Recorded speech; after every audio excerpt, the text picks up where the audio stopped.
Hello साथियों, मैं नवनीत मिश्रा स्वागत करता हूं एक बार फिर आपके अपने चैनल एग्जाम सिटी में। कलम से युद्ध की ओर 19 मई 2020 करंट अफेयर्स सभी परीक्षाओं के लिए महत्वपूर्ण क्वेश्चंस।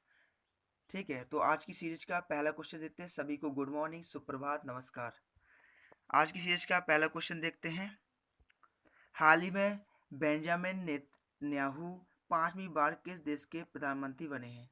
तो किस देश के बने हैं? इजराइल के, जो पांचवी बार बने हैं। ठीक है, तो बेंजामिन नेतन्याहू पांचवी बार इजराइल देश के प्रधानमंत्री बने हैं। ठीक है, इंपोर्टेंट पॉइंट देख लेते हैं इसका। इजराइल के बारे में जान लेते हैं। इजराइल एशिया महाद्वीप में स्थित है। राजधानी जेरूसलम है। ठीक है, करेंसी इजरायली शेकेल है। राष्ट्रपति रूवेन रिवलिन है। ठीक है, याद रखिएगा। अगला क्वेश्चन देखते हैं। हाल ही में विश्व उच्च रक्तचाप दिवस, वर्ल्ड हाइपरटेंशन डे कब मनाया गया है? तो कब मनाया गया है? ऑप्शन नंबर बी आपका सही आंसर हो जाता है। 17 मई को वर्ल्ड हाइपरटेंशन डे मनाया गया है। इम्पोर्टेंट पॉइंट इसका देख लेते हैं। उद्देश्य इस को मनाने का मुख्य उद्देश्य बढ़ते हुए रक्तचाप बीपी के बारे में लोगों को जागरूक करने के लिए हर वर्ष 17 मई को मनाया जाता है। इस दिवस को पहली बार मई 2005 में मनाया गया था। विश्व उच्च रक्तचाप दिवस 2020 का थीम अपना ब्लड प्रेशर नापें, मेजर योर ब्लड प्रेशर। ठीक है तो याद रखिएगा। महीने के एक बार महत्वपूर्ण दिवस जान लेते हैं एक बार फिर से। 1 मई अंतर्राष्ट्रीय मजदूर दिवस। 3 मई विश्व प्रेस स्वतंत्रता दिवस, जिसकी थीम थी जर्नलिज्म विदाउट फियर और फेवर। ठीक है, मई महीने के मंगलवार को विश्व अस्थमा दिवस होता है। 8 मई को विश्व रेड क्रॉस दिवस। मई महीने के दूसरे शनिवार को विश्व प्रवासी पक्षी दिवस होता है। 12 मई अंतर्राष्ट्रीय नर्स दिवस, जिसकी थीम थी nursing the world to health. 16 मई सिक्किम राज्य दिवस। ठीक है, 18 मई अंतर्राष्ट्रीय संग्रहालय दिवस, थीम जिसकी समानता विविधता और समावेश होती है। 20 मई विश्व मधुमक्खी दिवस। 20 मई विश्व माप विज्ञान दिवस के नाम से भी जाना जाता है। 23 मई विश्व कछुआ दिवस। 24 मई राष्ट्रमंडल दिवस। 25 मई विश्व थायराइड दिवस और 29 मई अंतर्राष्ट्रीय एवरेस्ट दिवस के रूप में मनाया जाता है। 30 मई गोवा राज्य दिवस और 31 मई विश्व तंबाकू दिवस निषेध दिवस के रूप में मनाया जाता है। ठीक है, अगला क्वेश्चन देखते हैं। हाल ही में वुहान डायरी, वुहान नाम से ही पहचाने गए हो, कौन सा शहर है, क्या हुआ था यहाँ पर? ठीक है, हाल ही में Wuhan diary dispatches from a quarantined. ठीक है, Wuhan diary dispatches from a quarantined city पुस्तक लिखी गई है। इसके लेखक कौन है? ठीक है, बड़े इंपॉर्टेंट लेखक हैं, तो इनको याद रखिएगा। कौन है? Phong Phong. फोंग फोंग एक लेखक हैं जिन्होंने, ठीक है, फोंग फोंग एक लेखक हैं जिन्होंने Wuhan diary dispatch from a quarantined city पुस्तक लिखी है। याद रखिएगा। अगला क्वेश्चन देखते हैं। हाल ही में जम्मू और कश्मीर बैंक के नए एमडी एंड सीईओ कौन नियुक्त किए गए हैं? तो ऑप्शन नंबर ए आपका सही आंसर हो जाता है। जुबैर इकबाल जम्मू एवं कश्मीर बैंक के नए एमडी एंड सीईओ नियुक्त किए गए हैं। इंपॉर्टेंट पॉइंट देख लेते हैं इसका क्या है। जम्मू और कश्मीर बैंक की स्थापना 1 अक्टूबर 1938 को हुई थी। मुख्यालय इसका श्रीनगर में है। आरबीआई के बारे में जान लेते हैं। भारत में जितने भी बैंक होते हैं वो आरबीआई रेगुलेट करता है। रिजर्व बैंक ऑफ इंडिया इसका फुल फॉर्म भी होता है। भारतीय रिजर्व बैंक इसको हिंदी में कहते हैं। ठीक है, स्थापना इसकी 1 अप्रैल 1935 को हुई थी। मुख्यालय मुंबई। गवर्नर 25वें श्री शक्तिकांत दास है। अगला क्वेश्चन देखते हैं। हाल ही में किसने ऑनलाइन डैशबोर्ड राष्ट्रीय प्रवासी सूचना प्रणाली NMIS तैयार किया है? तो किसने किया है? NDMA ने। ठीक है, इंपॉर्टेंट पॉइंट है, ये ध्यान रखिएगा। NDMA ने राष्ट्रीय प्रवासी सूचना प्रणाली NMIS तैयार किया है। इंपॉर्टेंट पॉइंट देख लेते हैं इसका क्या है। इंपॉर्टेंट पॉइंट, राष्ट्रीय आपदा प्रबंधन प्राधिकरण का उद्देश्य प्रवासियों के आंदोलन के बारे में जानकारी हासिल करने और राज्यों में फंसे हुए व्यक्तियों के सुचारू आवागमन को सुगम बनाने के लिए, ठीक है, इसका इस्तेमाल किया गया है। NDMA क्या है? National disaster management authority. ठीक है, नेशनल डिजास्टर मैनेजमेंट अथॉरिटी, जिसको हिंदी में राष्ट्रीय आपदा प्रबंधन प्राधिकरण कहते हैं। इसकी स्थापना 2005 में हुई थी, मुख्यालय नई दिल्ली में है। NMIS का मेंशन हुआ है तो इसको भी जान लेते हैं क्या है। नेशनल मिग्रेंट इंफॉर्मेशन सिस्टम, ठीक है, ये इसका फुल फॉर्म है हिंदी में। नेशनल माइग्रेंट, ठीक है, माइग्रेंट इंफॉर्मेशन सिस्टम, और हिंदी में इसको राष्ट्रीय प्रवासी सूचना प्रणाली भी कहते हैं। अगला क्वेश्चन देखते हैं। हाल ही में अंतर्राष्ट्रीय संग्रहालय दिवस इंटरनेशनल म्यूजियम डे कब मनाया गया है? तो कब मनाया गया? 18 मई को मनाया गया है। इंटरनेशनल म्यूजियम डे के रूप में मनाया जाता है। तो ऑप्शन नंबर सी आपका सही आंसर हो जाता है। इंपोर्टेंट पॉइंट देख लेते हैं क्या है इसका, ठीक है। उद्देश्य इसका क्या है म्यूजियम डे का? इस दिवस का उद्देश्य विश्व भर में संग्रहालयों की भूमिका के बारे में लोगों को जागरूक करने के लिए हर वर्ष 18 मई को मनाया जाता है। इस दिवस को सबसे पहले 1983 में मनाया गया था। अंतर्राष्ट्रीय संग्रहालय दिवस 2020 का थीम क्या है? समानता, विविधता और समावेश, ठीक है, समानता, विविधता और समावेश। हाल ही में किसने रक्षा परीक्षण अवसंरचना योजना DTIS को मंजूरी दी है? ठीक है, किसने दी है? राजनाथ सिंह ने।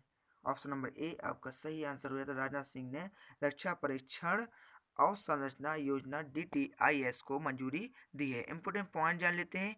इस योजना का उद्देश्य सरकारी सहायता के साथ निजी क्षेत्र के तहत डिफेंस इंडस्ट्रियल कॉरिडोर, ठीक है, डिफेंस इंडस्ट्रियल कॉरिडोर DICS में एक सामान्य सुविधा के रूप में ग्रीनफील्ड डिफेंस टेस्टिंग इंफ्रास्ट्रक्चर स्थापित करना है। DTIS का मेंशन किया गया, तो इसके बारे में जान लेते हैं क्या इस होता है। DTIS defence testing infrastructure scheme, इसको हिंदी में रक्षा परीक्षण अवसंरचना योजना भी कहते हैं। राजनाथ सिंह हमारे देश के कौन है? रक्षा मंत्री। अगला क्वेश्चन देखते हैं। हाल ही में विश्व दूरसंचार एवं सामाजिक सूचना दिवस world telecommunication and information society day कब मनाया गया है? तो कब मनाया गया है? 17 मई को मनाया गया है world telecommunication and information society day, ठीक है। इसका उद्देश्य जान लेते हैं। इस दिवस का उद्देश्य सूचना और संचार प्रौद्योगिकी के लाभ के प्रति लोगों में जागरूकता पैदा करने तथा दूर दराज के इलाकों में रहने वाले लोगों को सूचना एवं सूचना संचार प्रौद्योगिकी सुलभ कराना है। विश्व दूरसंचार एवं सामाजिक सूचना दिवस 2020 का थीम क्या है? Connect 2030 ICTS for the sustainable development goals, ठीक है, SDGs जिसको कहते हैं। इसे मनाने की घोषणा संयुक्त राष्ट्र यानी यूनाइटेड नेशन ने की थी। यूनाइटेड नेशन के बारे में जान लेते हैं। यूनाइटेड नेशन जिसको UN बोलते हैं, संयुक्त राष्ट्र जिसको हिंदी में कहते हैं, स्थापना 24 अक्टूबर 1945 को हुई थी। मुख्यालय न्यूयॉर्क यानी USA में है। सदस्य देश 193 हैं। एंटोनियो गुटेरेस इसके अध्यक्ष हैं। अगला क्वेश्चन देख लेते हैं। हाल ही में ओपेक गवर्नर हुसैन कजमपोर अर्देवली का निधन हुआ है। वह किस देश के थे? कहाँ के थे? ईरान के, ठीक है, ईरान के थे। कहाँ के? ईरान के थे। इंपॉर्टेंट पॉइंट क्या है इसका? OPEC का मेंशन किया गया था। इंपॉर्टेंट देख लीजिए। OPEC का फुल फॉर्म क्या होता है? Organisation of the petroleum exporting countries, petroleum निर्यातक देशों का संगठन। स्थापना सितंबर 1960 को हुई थी। मुख्यालय वियना ऑस्ट्रिया में है। सेक्रेटरी जनरल मोहम्मद बरकिंडो है। सदस्य देश 13 हैं, ठीक है। ईरान के बारे में जान लेते हैं। ईरान एशिया महाद्वीप में स्थित है। राजधानी तोमान यानी तेहरान है। करेंसी रियाल है। राष्ट्रपति हसन रूहानी है। कौन है? हसन रूहानी राष्ट्रपति है ईरान के। क्वेश्चन नंबर 10वां देखते हैं। हाल ही में किस देश ने सिंगयुन 201 202 नामक 2 उपग्रह लॉन्च किए हैं? तो नाम से ये स्पष्ट होता है किन्हें किए हैं? चीन ने, ठीक है, चाइना ने 2 उपग्रह लॉन्च किए हैं जिनका नाम सिंगयुन 201 और 202 है। इंपोर्टेंट पॉइंट देख लेते हैं इसके। उपग्रह सैटेलाइट क्या होते हैं? ऐसे पिंड जो गुरुत्वाकर्षण बल के प्रभाव में ग्रह के चारों तरफ चक्कर लगाते रहते हैं या परिक्रमा करते रहते हैं, उसे उपग्रह कहते हैं। उपग्रह दो प्रकार के होते हैं, प्राकृतिक उपग्रह यानी नेचुरल सैटेलाइट, और कृत्रिम उपग्रह यानी आर्टिफिशियल सैटेलाइट। ठीक है, ये आर्टिफिशियल सैटेलाइट है। चीन चीन एशिया महाद्वीप में स्थित है। चीन और भारत के बीच इंटरनेशनल बॉर्डर लाइन का नाम मैक-मोहन रेखा है। चीन की सबसे लंबी नदी यांगत्से है और ये एशिया की सबसे लंबी नदी है। इसकी लंबाई 6300 किलोमीटर है। चीन जनसंख्या की दृष्टि से विश्व में पहले स्थान पर, राजधानी बीजिंग में है। करेंसी रेनमिनबी यानी युआन है। और शी जिनपिंग वहाँ के कौन है? राष्ट्रपति।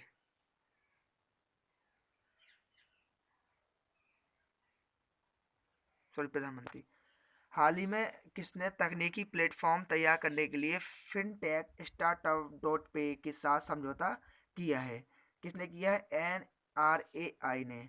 ठीक है, NRAI, ठीक है, ने फिनटेक स्टार्टअप डॉट पे के साथ समझौता किया है। NRAI के बारे में जान लेते हैं। NRAI national restaurant association of India, जिसकी स्थापना 1982 में हुई थी। अध्यक्ष रियाज अमलानी है। मुख्यालय नई दिल्ली में है। ठीक है, डॉट पे के बारे में जान लेते हैं। डॉट पे का मुख्यालय कहाँ? गुड़गांव में। ठीक है, गुड़गांव हरियाणा में डॉट पे का मुख्यालय है। अगला क्वेश्चन देखते हैं। हाल ही में American private equity firm general Atlantic ने रिलायंस जियो में कितने परसेंट की हिस्सेदारी खरीदी है? तो कितने परसेंट की? 1.34%, 1.34% की हिस्सेदारी खरीदी है। ठीक है, अगला क्वेश्चन देखते हैं। हाल ही में फेयर ऑफ गॉड नामक पुस्तक को रिलीज किया गया है। ये इसके लेखक कौन है? बधान। बधान इसके लेखक हैं, फियर ऑफ गॉड के। इंपोर्टेंट पॉइंट, ठीक है, क्या है? बधान उसके लेखक हैं। 14 क्वेश्चन देखते हैं। हाल ही में गिफी का अधिग्रहण किया किसने किया है? फेसबुक ने। जिफी का अधिग्रहण किसने किया? फेसबुक ने। जिफी एनिमेटेड इमोजी बनाती है। ठीक है, क्या बनाती है? Animated emoji. फेसबुक की स्थापना 2004 में हुई थी। मुख्यालय कैलिफोर्निया यूएस में। सीईओ मार्क जुकरबर्ग हैं। अगला क्वेश्चन देखते हैं, अंतिम क्वेश्चन देखते हैं। हाल ही में WEF के अनुसार 40 वर्षों के बाद पहली बार किस देश का कार्बन डाइऑक्साइड उत्सर्जन गिरा है? किसका देखा है? गिरा है भारत का। कितने वर्ष बाद? 40 वर्ष बाद भारत का कार्बन डाइऑक्साइड उत्सर्जन गिरा है। बड़ी खुशखबरी की बात है ये तो। WEF क्या है? इसके बारे में जान लेते हैं। WEF वर्ल्ड इकोनॉमिक फोरम, विश्व आर्थिक मंच। स्थापना जनवरी 1971 को हुई थी। मुख्यालय जिनेवा कोलगनी स्विट्जरलैंड में है। अध्यक्ष क्लाउस स्क्वाब हैं। ठीक है, कौन है? क्लाउस स्क्वाब। तो इतने क्वेश्चन थे आज के। सीरीज कैसी लगी लाइक करके बताएं, ठीक है, कमेंट करके बताएं, और वीडियो अच्छा लगा तो दोस्तों के साथ शेयर करें। अगर आप हमारे चैनल पर नए हैं तो चैनल को सब्सक्राइब करके लाल बटन दबाकर सब्सक्राइब कर लें तथा बेल आइकन को प्रेस करें, जिससे आगे आने वाली वीडियो का नोटिफिकेशन आपको समय पर मिलता रहे। तब तक के लिए धन्यवाद, नमस्कार। फिर मिलते हैं दोस्तों नए वीडियो के साथ। जय हिंद, जय भारत।